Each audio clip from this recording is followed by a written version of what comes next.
Ang aktres at singer na si Angeline Quinto at ang longtime partner nito na si Non-Rev Dequina ikinasal na ngayong Huwebes, April 25, isang engranding church wedding ang naganap ngayong hapon sa Minor Basilica and National Shrine of Jesus Nazarene o Quiapo Church kung saan dinaluhan ng kanilang pamilya, mga mahal sa buhay at iilang kilalang personalidad.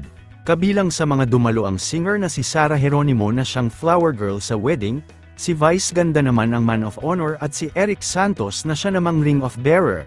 Spotted din sina Boy Abunda, Regine Velasquez, Shasha Padilla, Martin Niever at marami pang iba.